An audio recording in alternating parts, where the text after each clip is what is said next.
안녕하세요. 영국 점성학 강성원입니다.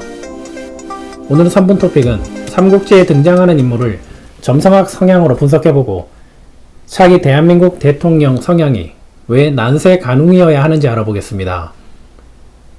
삼국지 대표적인 세 인물 조조, 유비, 손곤을 점성학 성향으로 분석해보면 조조는 승부욕, 실행력, 잔인함, 야심가를 대표하는 인물로 화성과 태양, 알골 항성이 강한 사람입니다. 유비는 중용과 온화함, 조화를 중시하는 금성과 달, 악투루스 항성이 강하며 손곤은 강인함과 충성심을 대표하는 인물로 목성과 화성이 강하다는 것을 알 수 있습니다.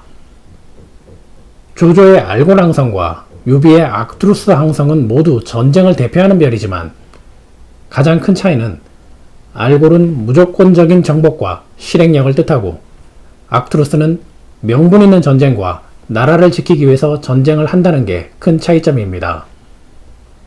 그래서 조조는 뛰어난 전략을 바탕으로 승리를 위해서는 못할 것이 없는 난세 간웅으로 불리우고 유비는 조화를 중시하고 대의를 앞세우기 때문에 난세 영웅이라 불리는 것입니다.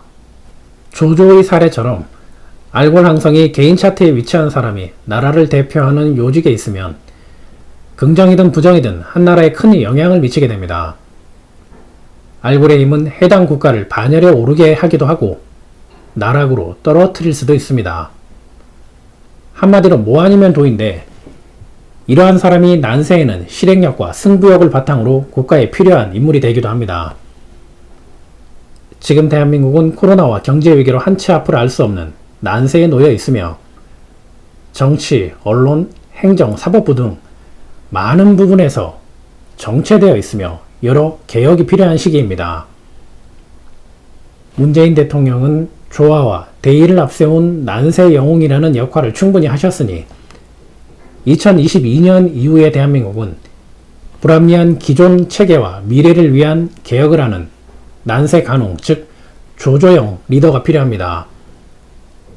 조조는 정치, 행정, 전쟁에서 모두 탁월함을 보였지만 그 중에서도 기병을 활용해서 상대방 전략과 진영을 무력화하는 전략이 뛰어나는데 징기스칸도 이 전략을 벤치마킹했을 정도입니다.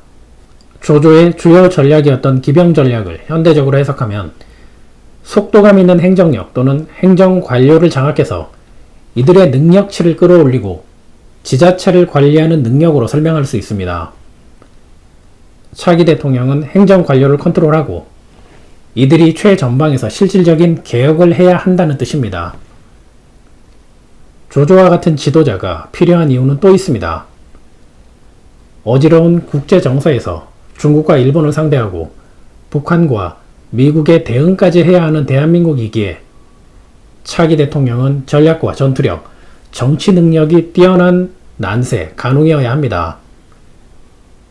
외부의 적보다 내부의 적이 더 무섭다는 말이 있듯이 현재 대한민국 정치를 보면 삼국시대라고 해도 무방할 정도로 정치권 내부 분열이 문제가 되고 있습니다. 과거 5년이 영웅의 지휘 아래 전 세계가 인정하는 대한민국이 되는 과정이었다면 향후 5년은 간웅의 지휘 아래 개혁과 성장이 동반되어 자국민이 인정하는 대한민국이 되었으면 합니다. 오늘은 삼국지 인물을 대입해 차기 대한민국 지도자는 어떤 인물이 되어야 할지 살펴보았습니다.